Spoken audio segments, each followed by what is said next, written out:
And with 15 years under our belts, ladies and gentlemen, this is Tell Me Your Story. I'm your host, Richard Dugan, and I love doing these programs. I often listen to the music that I do, and I know that the musicians, the singers, what have you, they love it. They love being in front of the audience. They thrive on that energy, and they give back, if not as much, even more. I hope that I'm doing that here, giving back more to you through our guests here on this program.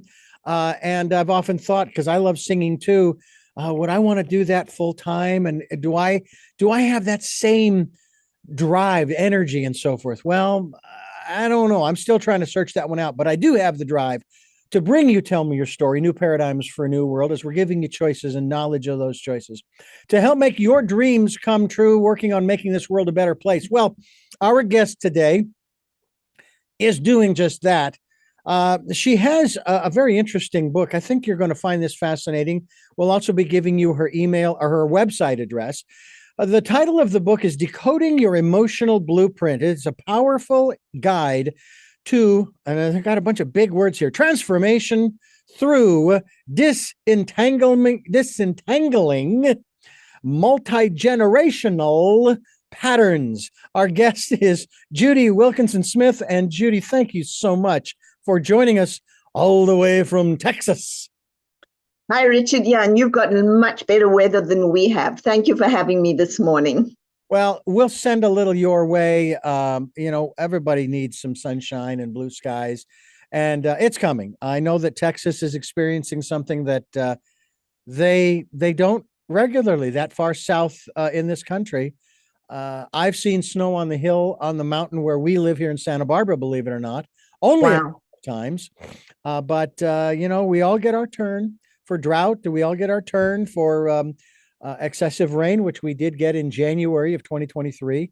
But, we survived. We will pick up the pieces, clean up and so forth, and just continue to move on. And that's what we want to do as far as this aspect of decoding your emotional blueprint, as you have written about. And I know that for a lot of folks, here we are in the month of February. It's actually pronounced February, ladies and gentlemen. I actually learned both January and February how to spell them correctly, where to put the U and where to put the A for one. But kind of goes along with the lines of the word library. I want to ask you about this aspect. You've got some interesting comments here that were sent to me. Not feeling the love this Valentine's Day, your ancestry could be messing with your love life, which is rather interesting, decoding the emotional DNA. And when I saw the acronym DNA, there was one thing that struck me. And this is going to maybe draw out a little bit of your own personal education and so forth. I'm curious. I know this goes on to say, decode the emotional DNA that you've inherited from your family system to finally understand, break free, and create the relationship or relationships that you desire. Can our DNA be rewritten while we are living this life? Yes. And you're the one to do it. That's what you're saying. Yeah. It's exactly what I'm saying. So everybody knows they inherit their physical DNA, but what most people don't know is that you also inherit your emotional DNA. That's your patterns of thoughts, feelings, actions, reactions.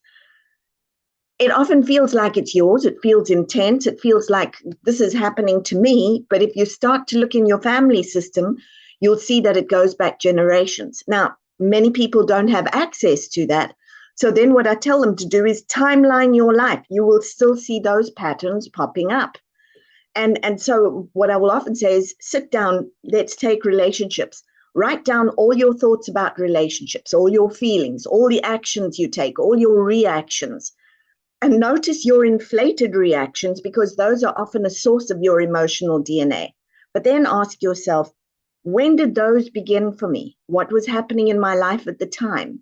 What did I make them mean about me? What did I make them mean about others? Are they serving me now? Because you're exactly right. Once you understand what's in your system, you can change it. And it's the epigenetic imprint that you begin to change. That deep reaction starts to, somebody put it beautifully. They said, your genetic code is the loaded gun. The epigenetic imprint is the one that pulls the trigger or deactivates it or changes it. And so, yes, you can absolutely change the way you've been. You can change your life. You're changing the emotional DNA, which affects you. It affects you going back, and it affects those who come after you. So you're literally changing pieces of, do I succeed? Do I fail? Am I good at relationships? Am I not? That's in your hands, and it's yours to do.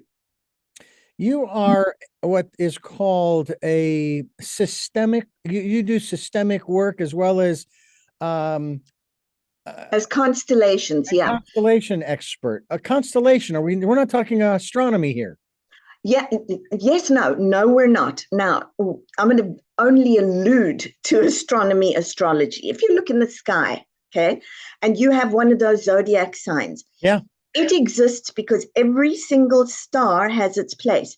If you remove any one of those, it's not the zodiac anymore. Mm-hmm. A family system is the same.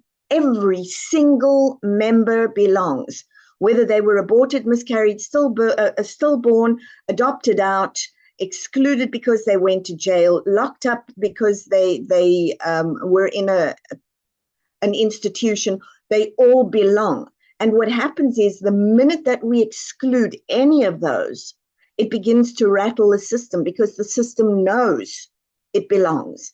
But then it starts to have a knock-on effect, and it creates an exclusion, which creates a pattern that starts to grow and expand and repeat. So now we have this exclusion that pops down. I had somebody, about 2 days ago, who was telling me about a child of theirs who will start things but not finish them. And I said to him, any miscarriages, stillbirths, abortions in your family? And he said, there were miscarriages. Well, if that's not acknowledged and you don't talk about it, it is acknowledged in the system. And so innerly, this child's going, well, if you can't live a full life and complete your life, I won't complete things in my life. Mm. So they keep translating until we understand what we're looking at. You know, I used to say, and we're going back 20, 30 years ago. And this was just in my head. This was something that I just came up with. All right. I theorized. You have a baby. Baby is born. Everybody standing around. Oh, what a beautiful baby. Oh my goodness, look at that. He's got Uncle Bill's nose and Aunt June's eyes, and you go down this list, okay? Right. Of all of these attributes. And I thought, okay. And then as the child grows, we also start to experience or be witness to, oh, he's got Uncle Fred's anger. That's it. You know, yes. Or, boy, he's got Aunt Jill's laugh, or she's got this, and so on and so forth. And of course, then they get into school, and then you start looking at the intellect, and just like cousin Billy. She likes astronomy, or he likes physical fitness. He's an athlete and so forth. But they kind of stop there. Yes, and you shouldn't stop there. Yeah. This is genealogy 2.0. Right.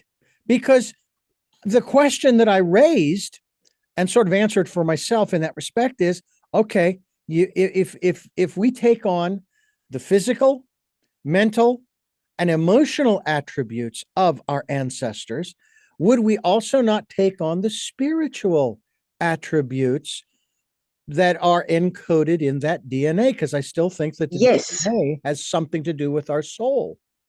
You would, and what you're doing is you're taking on the echoes of what was said, thought, felt, experienced.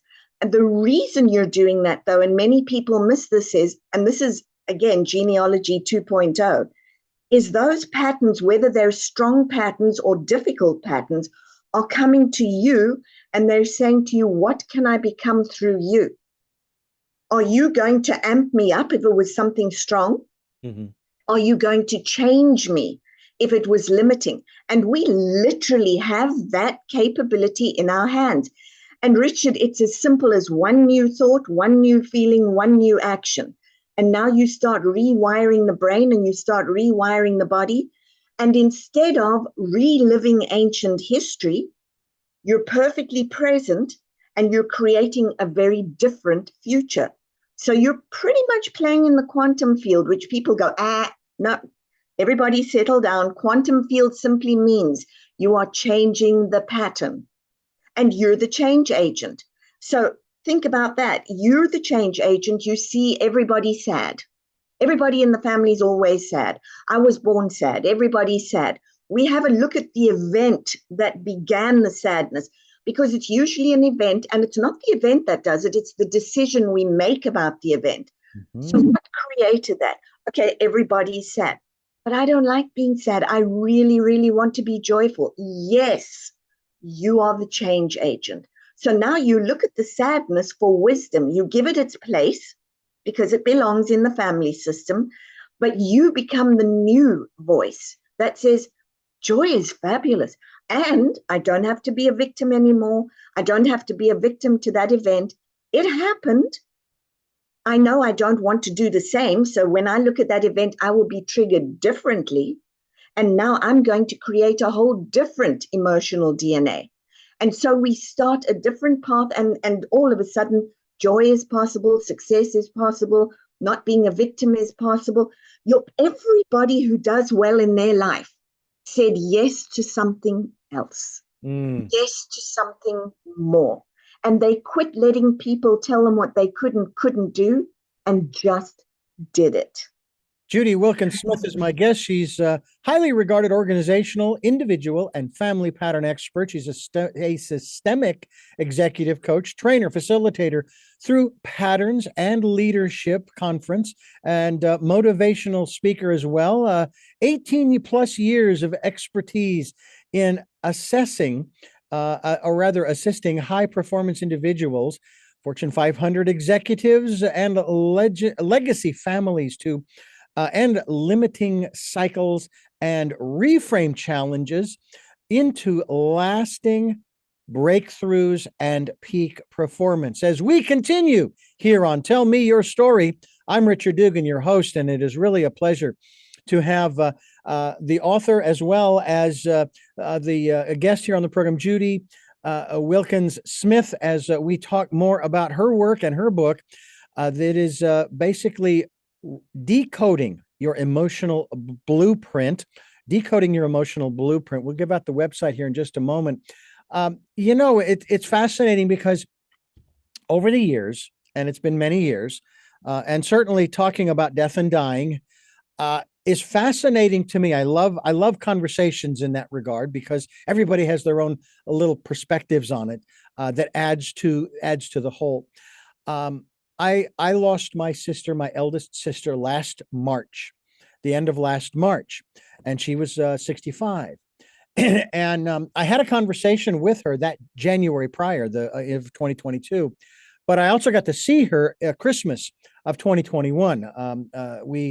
I flew out there to spend Christmas because they were telling me this could be our last Christmas together. And of course, she was so chipper. She was so energized and everything. I'm going, nah, this isn't going to be the last, not knowing, of course, any of the details. But over the years, I have developed this I want to say philosophy / belief about death and dying. We have this soul that animates this body. And that basically all we're doing is we're taking off the coat, or some would say the meat suit. Right. And that we are immortal. That which we truly are is immortal, and is basically transitioning from one form to another over the course of, I guess you could say, eternity or infinity. And I asked my sister in January of last year if she was ready, and of course I found out too at the memorial she did not shy away from the hard questions, and she didn't shy away from that question when I asked her. And she said, to my consternation, she said, well, yes and no. I said, what do you mean, yes and no? And she says, well, no, because I don't want to leave Perry, her husband, having him to deal with all of this stuff. But if you're asking if I am ready as an individual, as a person, she says, I'm ready. I'm not afraid. I thought, wow, that is awesome that she is not afraid.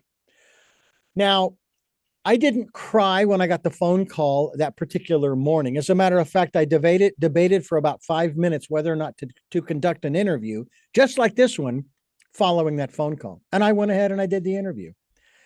And it wasn't until the memorial that I shed tears for my sister. Thank God they recorded it. They did it on Zoom. My father was able to watch it because he was not able to attend. He has mobility issues. And so I have that video on my computer and I get to watch it every so often. And that's where I shed the tears. And I would think normally in the past, if I don't shed tears, I must not care. But I'm thinking, well, why should I shed tears? The only difference between before and after is she's just not in the body. Now she's everywhere. And I was hearing her. Wow. So it seems to me that I have kind of done this kind of work that you're talking about in terms of rewriting the DNA. Because when I was 7, I think I was 7, when my grandmother on my mother's side passed away, I was almost tossed out of the church for being so emotional. I was carrying on so much because I loved that woman so much. And here I am now at 62. And it's like, if my wife were to pass, yeah, maybe there's going to be some grieving, no question. But she's not gone. She's not. And she is not gone. She's still with us. Okay. Is that sort of the process that sometimes can take decades to develop that intellectual pattern that will then work into the emotional realm for us to, again, rewrite the code? It can. Typically with this work, it does not. Typically with this work, it's a very quick process. Now, I say quick, it can take some people a year or 2 years, but mostly no. Because what happens is if you do a constellation, so quick description, a constellation means at a live event, I do them on Zoom, but at a live event, you would come to me and want to explore an issue. We'd identify the members of that issue, and then I would ask you to pick representatives for each one of those members. And then I would say to you, place them for me the way that it is for you with regard to this issue. So what you get is you get a spatial relationship. You get this big 3D picture that you can now see, hear, walk in, you can touch, you can sense. So you're really playing in 3D. And because you're doing that, you're incorporating these multiple senses, and you have pretty much the opposite of a traumatic experience. So you have a transformational experience, which goes, oh my goodness, I can see it, I can hear it, I understand, I'd never seen that before. Oh, it wasn't about me, it was that. So you're having all of these insights, and they begin to rewire the brain and the body very quickly. And so you then wind up with this embodied experience that gives you that aha moment, or several of them, in fact, throughout an event. So it can be a very fast process. What you've done is the I've done it unconscious version. Some version is conscious, but it doesn't know the language. This gives you the language. So we're literally making the invisible visible and the unconscious conscious on a continual basis. So if you were to come to an event that I was doing, because of what you've already done, you'd probably start to very quickly grasp it and go, oh, this, and you put the pieces into place. There are two important pieces. One is emotions, and the other one is the brain and the body. So when the brain tells the body a story that the body can believe, that becomes the new truth. You're terrible, you're stupid, you're an idiot. I know it. I can feel it in my body. I'm sweating.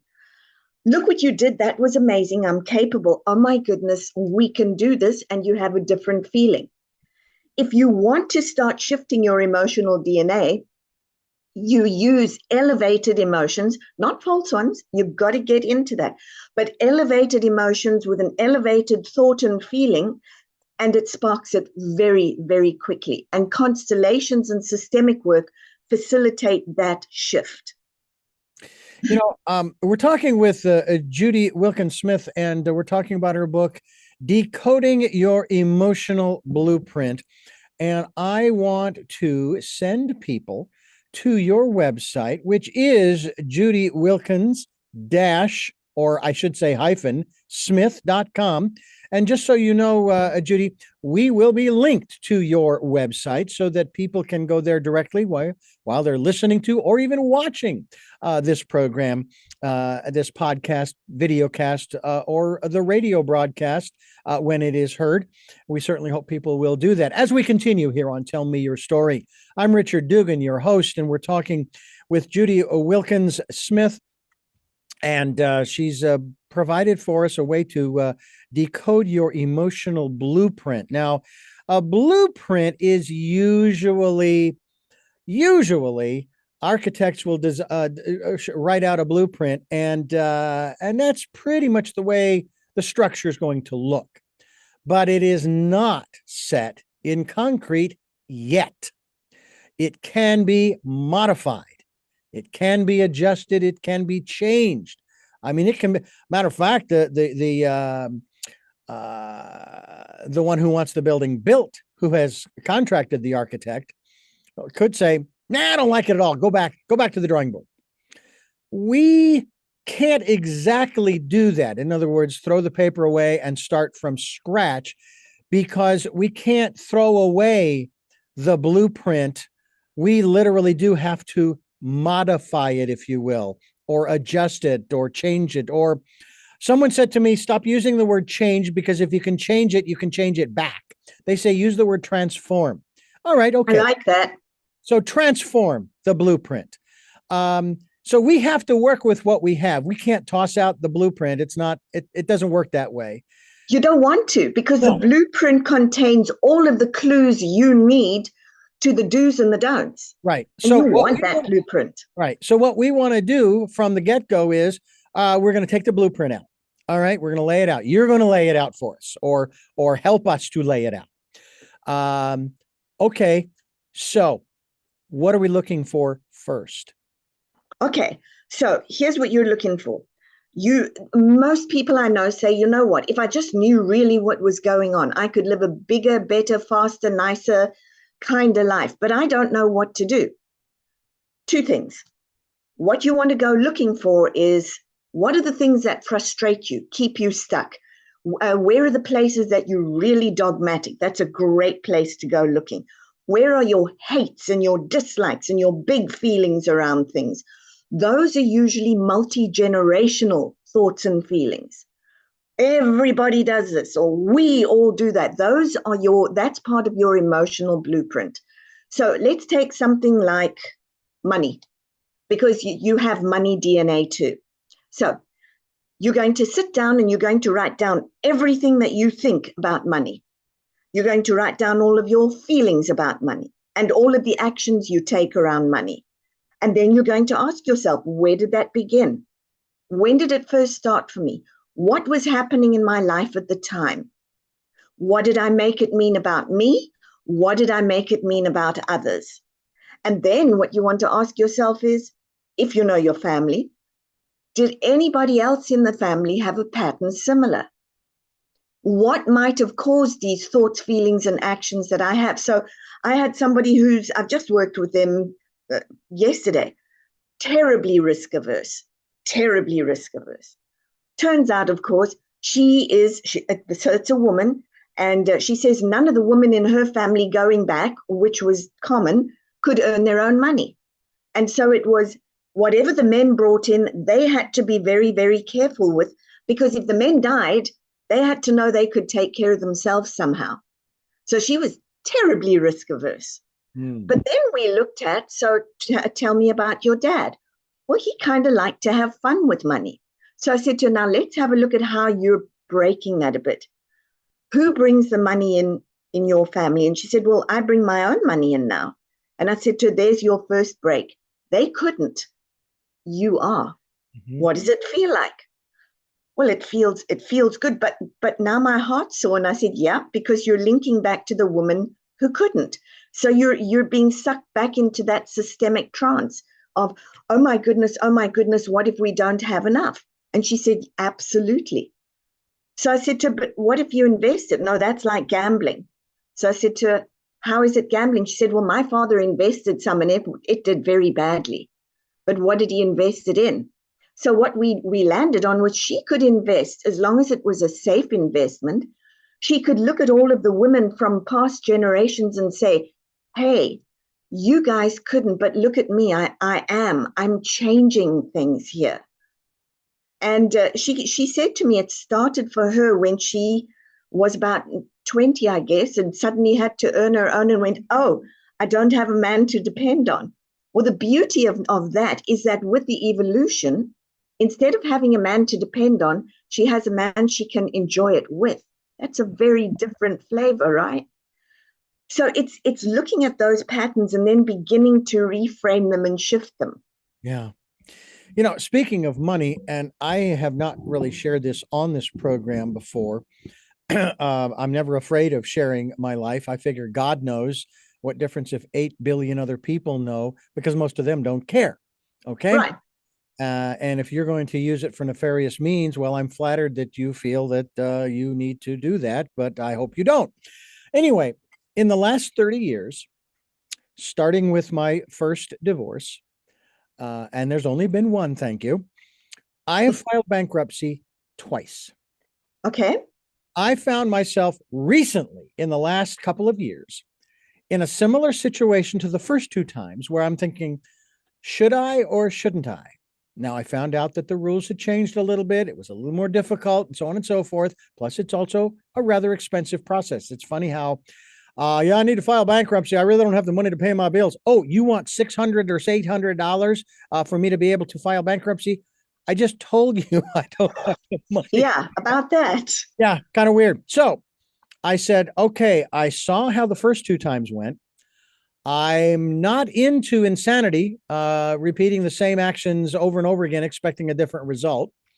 So I went down a different path. I sought out one of these debt settlement companies.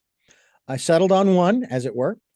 And my credit scores actually dropped all the way down to 450. Ow. 450.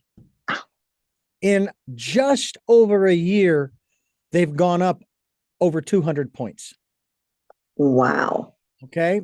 I'm also, I'm not debt free yet, but I am a lot closer than I would have been if A, I had filed bankruptcy, or B, I had continued down the path I was going of just paying monthly payments, because it would take me decades.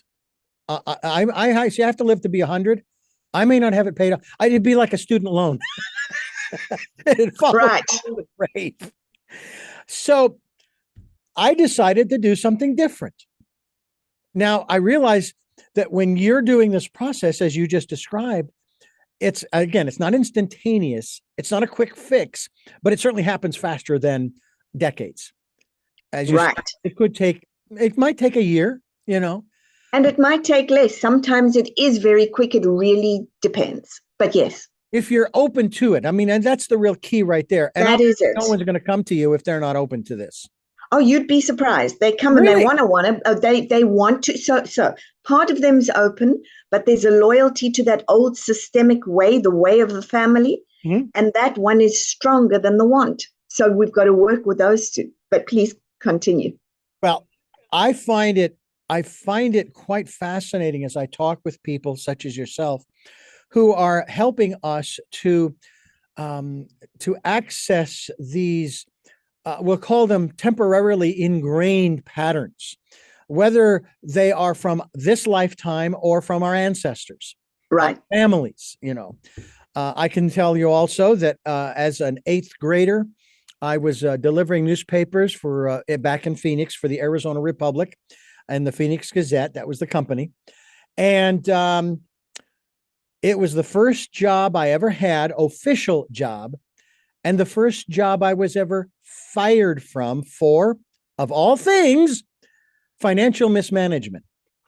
because I Oh, was spending wow. the money to pay the paper bill on building models and that kind of thing. And back then, plastic models for a kid of my age, 12, 13 years of age, they were kind of expensive. And of course, I went nuts. I was hanging, we had so many models. I built so many models in my bedroom with my brother.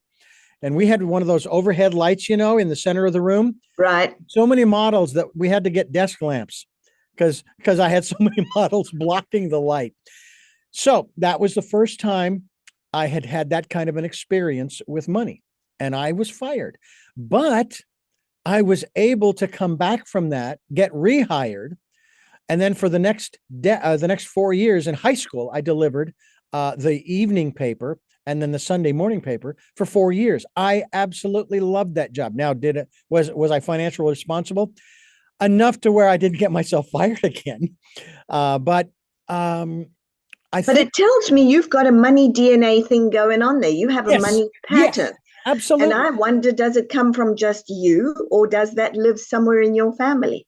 Well, I will tell you that my parents have often shared with me in those times that how what they did.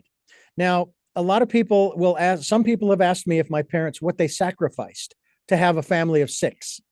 You know, so it was a total family of eight. Okay, Right, that's a I big family. yeah, I asked my parents that. I actually interviewed them on this program. That only after their passing am I allowed to broadcast it. But they said we sacrificed nothing because that's Exactly. what we wanted was a big family, not knowing the challenges that faced them with children with visual impairments, with children with asthma and this thing and that thing and the other thing. That's what they chose. Now, we were a basic middle class family, did well. We went on vacations. We had fun and all those kinds of things, lived in a great house on a block that was fabulous, had a great childhood and growing up. But I never really learned how to manage money. And my first credit card was a Montgomery Ward's department Oh, store. yes. And that took me down the bad path Oh, dear. because I did not look at it as, okay, this is not my money, and so on and so forth. And that's one of the things too. I think people have, and maybe this again is in the DNA. So it must. I'm going to say it does not come from my parents or my siblings, for that matter, because they're What probably. about your grandparents? It could be my grandparents. It could be other ancestors, and it's part of my DNA. Would you And say that from my description that if I haven't just begun, but that I'm kind of going down the right road to rewriting that particular portion of my DNA, that financial portion of my. absolutely. And what you want to do is sit down and go back to where you were as a younger person and what you thought about money Mm. and what you think about money now. Because here's the deal, most people think that money is a commodity. It is not, it is a relationship. And the way you show up for it, it will show up for you. Ah. So you really, really want to look at, are you friends with money? Or is money a fear? Is it just something that you kind of use and it doesn't do very well and it runs away? Because if it is, you want to start reframing your thoughts, feelings, and actions about it. You want to make friends with money. You want to be a good friend of money. You want to be a wise steward of money. Instead of it coming and going, and instead of being in debt, what would it be like if you and money became such good friends that you became very wealthy? And what will that take? What is the very different feeling? Money is not inanimate. There's a gentleman on YouTube and I think on TikTok. I don't watch TikTok, but I've seen these videos on YouTube. Gentleman's name is Zach, and he's out in the field, so to speak, and he comes up to someone. Could be very well could be a homeless person. Sometimes in the grocery store, he comes across someone, and he will pretend to need.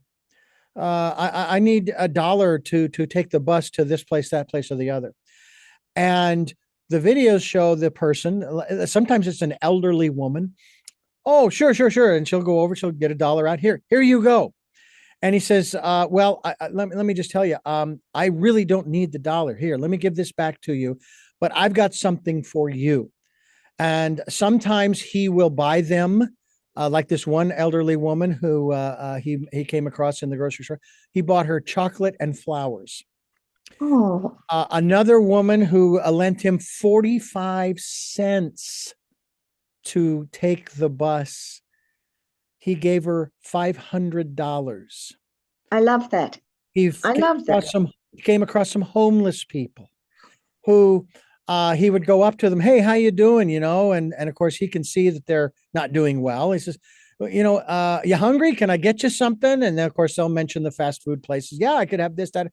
Do you need a sleeping bag? Do you need a tent? Do you need this? What do you need? And he provides it. So what he's done is he has taken money and gone, you and I are friends.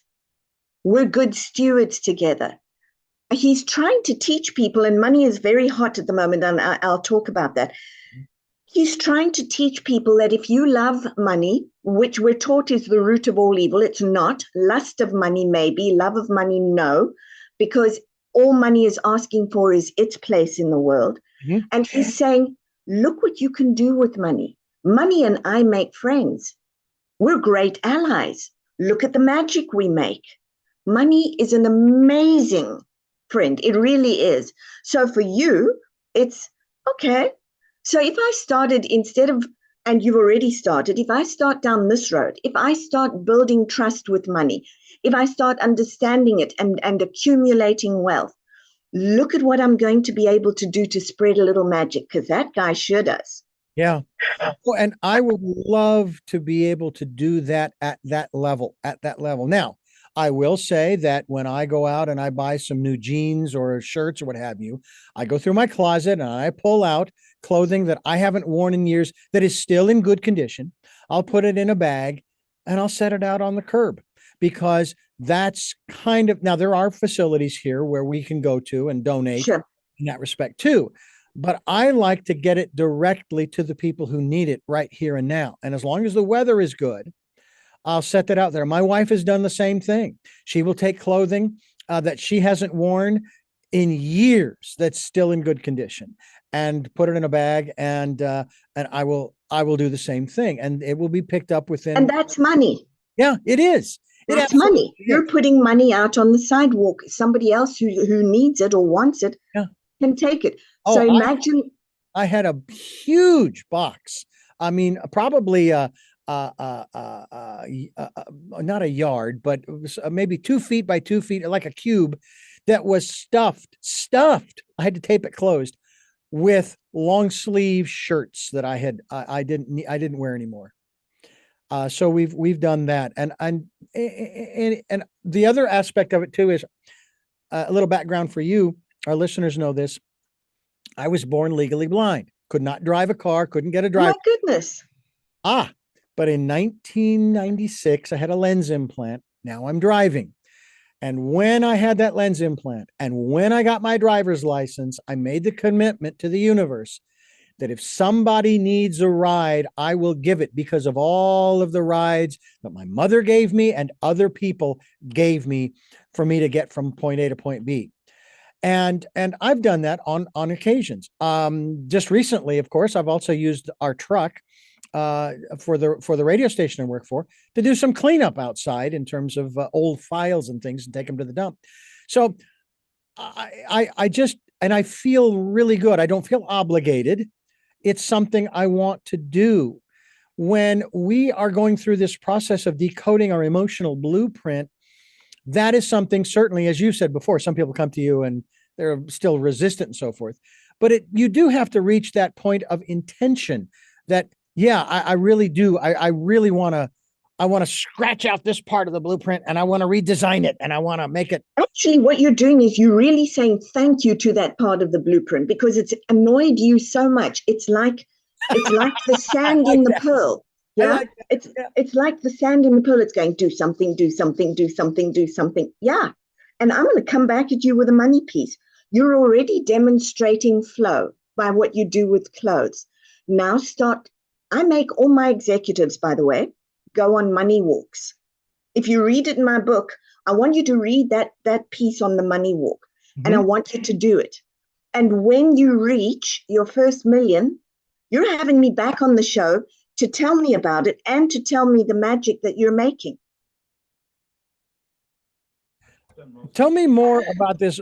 It seems to me like there are more and more people that are doing this, because we'll see around Christmas time, we'll see the Secret Santa on the news, national. Oh, news yeah. makes it. Yeah. They hide his identity, and he hands out $100, $500, $1,000 in stores, in grocery stores, or on the street to people who he can see could really use it. Now, have you ever done that? I have not done that yet. It's fun. Well, I will tell you that I like the idea, but how do you balance that in regards to the old saying, it is better to teach a man to fish than to give him a fish? Absolutely. Could not agree with you more. It is better. And here's the thing. I will always go teaching first. And have you ever thought about the fact that somebody walks up to you and does one thing or says one thing, and it changes your life because you go, oh. Now, my contention with that as well is, if I walk up to somebody and I can see, and I listen very carefully if I'm going to do that, by the way, I will walk around and just listen until I hear somebody saying either I wish or I want, because I know when people say I wish and I want, they've got the ambition. And when I hear I wish or I want, then that's when I will hand it out, because I know they're going to go, wait a minute, I wished or wanted. The universe actually heard me. I had better do something, because this is an interactive universe. Wow, if that was possible, what else can I do? Yeah. And often that simple act of kindness is also what starts people fishing. They look at, in fact, kindness and, strangely enough, unkindness. Think about, or not even unkindness, but sadness. Think about watching your mother do 4 jobs to make ends meet. It's not very nice. But in your mind, you look at it and you go, I will never have to do that. I'm going to get an education. Your mother just taught you to fish. So it's not just about direct teaching. It's what are you willing to learn? What are you willing to add value to? Don't sit around waiting for somebody to teach you to fish. Get out your rod and go looking. Yeah. There's another principle. I call it a universal law. It is not the intent to live this way. It is just that you can't escape it. It's going to happen. And that universal law is this: there is always an exchange, always. Because you could even go to Einstein's theory. Relative, yes. For every action, there is an equal and opposite reaction. Exactly. In the Bible, it talks about the fact that there are a couple of passages about casting your bread upon the water. There's also the passage where Jesus is explaining to his disciples that, you guys are worried about where you're going to get your next meal, what you're going to wear to the Passover, et cetera, where you're going to live, where you're going to lay your head tonight, et cetera, et cetera, et cetera. Do you see the birds up in the trees? All right. Do you see them fluttering around and caring for their little chicks up in the nest there and everything? Do you think they're worried? No, they're taken care of. They don't even toil. They don't even do a 9-to-5er. Okay. They're just living their lives. And guess what? They're taken care of. How much more will you be taken care of by the universe? And so you really are. You really are. And at the same time, you can't sit in a lotus blossom and hope it's going to happen. But if you put your 2 cents worth in, and if you're intentional, you will get, you did it. You've actually done it. Yeah. You did it with the blindness. You do it with the driving. You do it with the shirts. Nothing's going to stop you. If you decide money is your friend and you start getting intentional with that, you will not stop, because you can focus all the love and energy there. And by the way, you'll discover that money is a spiritual thing. It is not a commodity. We'll talk about that as well. I heard a funny line the other day. How's it go? Let's see. let's see. There's a line, a joke, or it's just like a saying about a penny. Not a penny saved is a penny earned, but it's more like um, um, a penny for your thoughts versus, believe this or not, I love this. Okay, you'll give me a penny for my thoughts, but I have to put my 2 cents worth in. Oh, Wait, I love that. Yeah. now I'm out a penny. Yes. I love it. It's great stuff. Judy Wilkins Smith is my guest. Decoding Your Emotional Blueprint is the book. Her website is Judy Wilkins dash or hyphen, if you will, smith.com. Will be linked to that website as we continue here on Tell Me Your Story. I'm Richard Dugan, your host, and I have to tell you, Judy, this is a fascinating conversation. So we've kind of discussed in brief. We would hope people will pick up a copy of Decoding Your Emotional Blueprint. But the next aspect, after we've sort of decided what it is that we're looking for, is now we got to look for the gold. We look for the Yes. gems, if you will. Yes. And every single thing, whether it's a train smash, it often looks like a train smash. There is always, always, always, always, always gold. Mm-hmm. Everything that happens to you is literally saying to you, wake up. Here's your next step up. Look for the gold, take it and run with it. You have a broken relationship. You're looking at what can I do differently here so that I have a relationship that's amazing. You are never stuck unless you pretend to be. You know, I'm going to keep this story very brief because I want you to elaborate even further. I was in a non-injury car accident a few years back, totaled the Volvo, which you don't total those. And that's such a good car, by the way. Oh yeah, you don't total them too easily. But in this case, the cost of repairing it would be more than the car was worth. So it allowed us to get into a truck, which we currently drive. A year after that, we were able to buy a travel trailer. Both of these things were things that we wanted. Someone said to me, well, you know, Richard, you didn't have to get into a car accident. You could have manifested that differently. And to which I look at that and I'm going, are you sure? Are you honestly sure that I could have manifested it differently? Because the way I manifested it, neither I nor the other driver were hurt. Of maybe emotionally, our pride a little bit, but we weren't injured. And I will tell you that the one act that I think probably did the most for me, especially, was I was intuited to go up to the gentleman in front of the police officer, and I stuck my hand out to shake his, and he thankfully reached out. I said, I am just glad, first of all, that neither of us was injured. Now, go out and make it a better day than this, because I'm going to. Now, I did that for two reasons. One, I was prompted to do it by my intuition, by my still small voice. I call it my friend. Oh, yeah. But I also did it because I know about the energies that can be generated through getting all cranked up, and he and I both live in the same community, and we may come across each other again someday, and neither of us needs that in our lives. Talk to us about the energetics of this decoding. Well, yeah. If you look at the energetics, it's literally what you make something mean. And it's really, really important. Exactly what you described. You have a train smash, you have a car wreck. You can either take that and say, my life is over, my car is over, or you can do exactly what you did. And we are a choice with that at any one time. Unfortunately, because we're taught to suffer and be victims, we tend to go the other way. But when you do what you did, you flipped it into the uncommon way. You actually looked for the gold. And because you looked for the gold, you found the gold. So in this work, what we also teach you to do is, okay, so this is going on. Where's the gold? What is the gift? How do you use it? Because if you look for the gold, you know what the gift is, and you use it, you will change your life. And you will change life for those who come after you. So if you don't, you're being a little bit irresponsible here.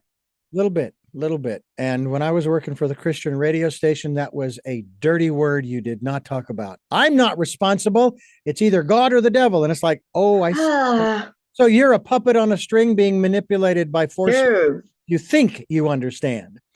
And I say you're not. I use the you're not. analogy. I have this individual walking in a beautiful meadow and they're looking up into the sky. They have their hands cupped before them. Their will, their personal will is in their hands. And they toss it up. I want to do God's will. I want to do God's will. I want to do God's will. God is listening. God catches that person's will and compresses it down to the size of a baseball, rears back and hurls it like a Nolan Ryan 90-mile-an-hour fastball, hits the individual square in the head and says, then do something with the life I gave you. You are not a puppet on a string being manipulated, which you do not understand. Speaking of forces, I want to get into this before we wrap up, because this goes into the third section of your book. I believe it's the third. I'm going to paraphrase it this way. And I say this all the time. 3 simple words. Words have power. Huge power, huge power. And anybody who tells me no, I say to them, walk into the doctor's office and listen to the doctor say you're dying. And tell me what that does to your body. Now walk into the doctor's office and the doctor says you're in remission, and tell me what that does to your body. Words have incredible power. They build or break worlds. They build or break your world. And by the way, Richard, they also tell you what's happening in your system. They tell you exactly what's happening in your system. I had somebody who came in, I was meeting them for the first time, and they said, oh my goodness, I was in an explosive situation today. It was absolutely unbelievable. I mean, the burn of the whole thing almost decimated me completely. And I'm going, and I said to her, what happened? And she said to me, well, I was a little bit late. My boss was ticked off. And I went, wait, those words are not these words. Where in your family system is this huge explosive, whatever it is? And she said, oh, yeah, my mother and I outran a volcano. My brother and father did not. We're carrying our history with us all the time. We're also carrying our potential with us all the time. When we say, I wish, I want, if only, stop doing that. Invest in that. We get taught as kids to not dream and not daydream. Very backwards thinking. You should be doing that. That is where your future lies.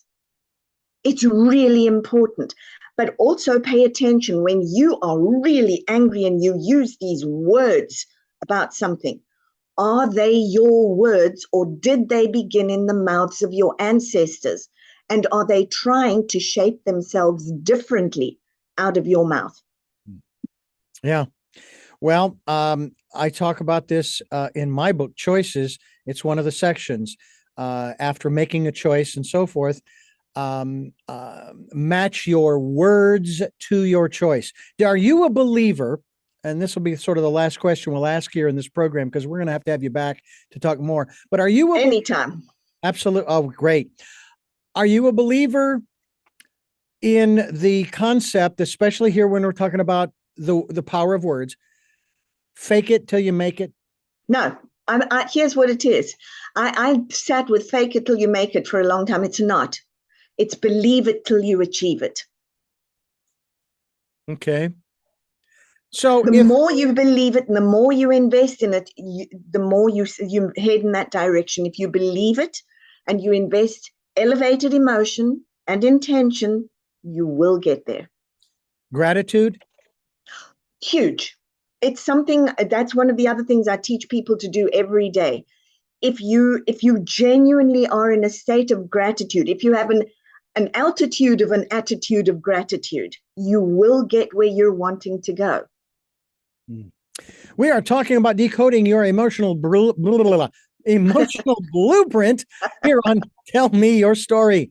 I'm Richard Dugan, along with Judy Wilkins Smith, and we are talking about her website and the work that she is doing and the book that she has, the present one. And we're going to have her back to talk more about this concept, because this just goes on and on about how it's a powerful guide, folks, basically to transformation through disentangling multi-generational patterns. I have to say that on the one hand, yeah, that's a mouthful, but you know what? I like that. I love those big words. It's just, it's wonderful to be able to discuss these things because this encompasses so many different areas of one's life. And I It thank you does. so much for being with us here on the program. I'm going to say one thing, and that's if you take all of those big words, you know what it's saying? Quit stewing in your history and start living your present to create the future. See, back in the 80s, I thought we had finished with the victimhood stuff because I know. We really reincarnated that pattern. oh, Lord. The 2016 presidential campaign, I have dubbed the campaign of victimhood. It's their fault that we're here. It's their fault that we're there. It's their fault, there. And it's like, no, we did this to if, and that's, I say this is why words are so important. If there is really a problem, we did it to ourselves. Yeah, if there is really a problem, isn't it wonderful that the system has revealed that? Now, instead of whining, let's go and fix the problem. Let's be adults again, and let's quit the victim. Oh, what a concept to be an adult. Although I wouldn't mind being childlike. I remember as a Oh, kid I love childlike. having a blast. We need to have fun dealing with these challenges. What is that? That is, oh my goodness. And you're going to tell me what that is. I can. That is Mickey Mouse. That Oh, is my friend. The epitome of have fun. believe it or not, my brother, younger brother, used to work for Disney. He's Oh, a younger brother. As I said, I'm 62. He's younger than me. He's already retired. That lucky son of a gun. He's actually oh, traveling throughout Asia. He loves that part of the world. He took my parents to China one year, and I was so proud of him for doing that. I wish I could have done that, but I couldn't. I'm not envious. but what can you? What can you? Now you're going to get a challenge from me. I Yeah. told you, go make friends with money, and then I want to know what you're doing. And I want to see you go to somewhere amazing. Ireland is where I'd like to go, darling. Well, I guess what? I I have an want to Irish move there. passport. How about that? Well, Judy, again, I thank you so much for joining us. I do have three final questions to ask you. Go for it. But before I do, I need to thank you for listening to and watching Tell Me Your Story, New Paradigms for a New World, as we are giving you choices and knowledge of those choices to help make your dreams come true. We are here on Sundays at 7 a.m. and 7 p.m., Monday mornings at 1 a.m. and 9 a.m. on Wednesdays. That's our special edition of Tell Me Your Story. And we broadcast live at richarddugan.com. Podcasts on SoundCloud, iTunes, TuneIn Radio, Spotify, Stitcher, Player FM, Blueberry, iHeartRadio, Amazon Music, many other locations on the internet. And thanks for those who are reposting. Oh, guess what? We're on YouTube. And I went over the century mark of subscribers. I'm at 101. Again, as I've said before, the numbers, they're fun to watch, but that's not why I do this. And I'm grateful for the 100 people who have subscribed. I hope more will, but I just hope more will continue to spread the word, to share these programs, these video casts.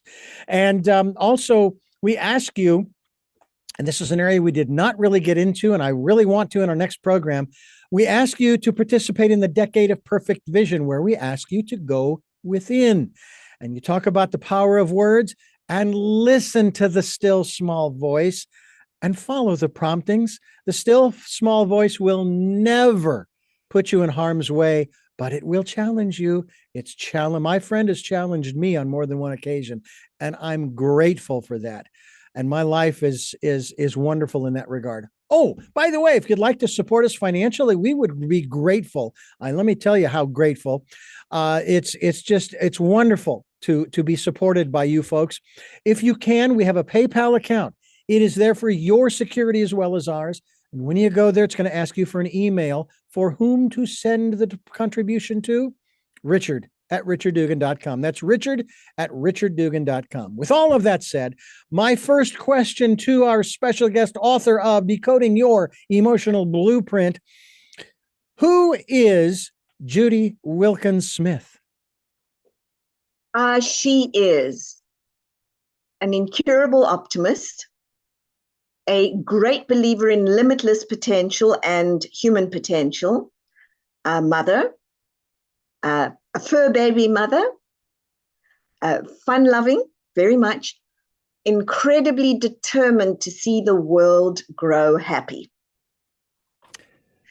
What is it that you hope? I beg your pardon. That's not the question. The question is, what is your life's purpose? Definitely to switch the world on to the fact that we are not limited beings. We are not at the mercy of a whimsical universe. We are co-creators, and we need to do that. Getting people to know that and do that. And finally, what was your best day? I think many, many best days. Gosh, the day I was born, because I got to have this adventure, I guess, to two amazing, amazing, incredible parents. I've had so many best days. Well, again, I thank you so much for being with us, and we will schedule another opportunity for our listeners and viewers to participate by listening and viewing another edition of Tell Me Your Story. We'll look forward to that. And likewise, I can't wait to be back with you. And I thank you again for joining us here on Tell Me Your Story. And until our next podcast, videocast, love to Lal. And Jeanette, I am still listening.